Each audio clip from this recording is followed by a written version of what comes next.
আবার শেষে আবার ইয়ে কিন্তু বাধা দিস নে জেলে ঠেলে। আসসালামু আলাইকুম, কেমন আছেন সবাই? আশা করি আল্লাহর রহমতে সবাই অনেক ভালো আছেন।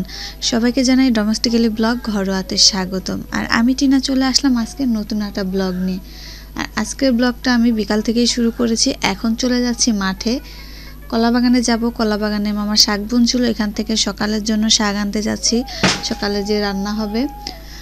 আর এখন হচ্ছে শীতের সময়, আর নতুন পিঠাপুলি খাবে এখন সবাই, জন্য নতুন ধান কাটতেছে। আর এখন বিকালবেলা মাঠটা অনেক ভালো লাগে, কারণ মাঠে কোনো কাদা নাই, মাঠ পরিষ্কার। আর এই তো মাঠে বিচেলি বেঁধে বেঁধে রেখে দিছে, আর বিচেলি কিভাবে বাঁধতে হয় এখন দেখিয়ে দিব।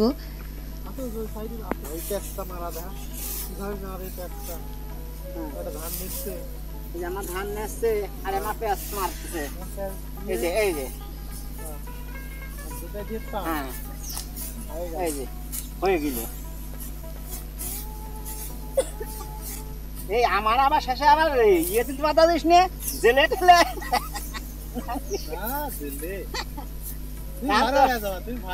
ধান তো তোরা খালি জেলেই বানায়। পরশু দিনই কবি যে জানো দোকানে বাড়তে কেউ না কয়। এই তো আমরা চলে আসছি আমাদের কলা বাগানে। আর কলা বাগানে আসতে হলে মাঝখানে একটা খাল পার হতে হয়, আর খালের উপরে বাঁশের সাঁকো দেওয়া আছে। আর আমরা হচ্ছে সাঁকো বলি না, আমরা বলি হচ্ছে ডোলং, বাঁশ দিয়ে আর কি ডোলং বানিয়ে নিয়েছে। আর অন্যান্য অঞ্চলে বাঁশের সাঁকো বলে। কথায় আছে এক দেশের গালি আর এক দেশের হচ্ছে বলি। আর এই তো আমরা শাক তোলা শুরু করে দিয়েছি। আমি আজকে ক্যামেরাম্যান হয়ে গেছি, আর সোহাগ আর শোভা শাক তুলতেছে।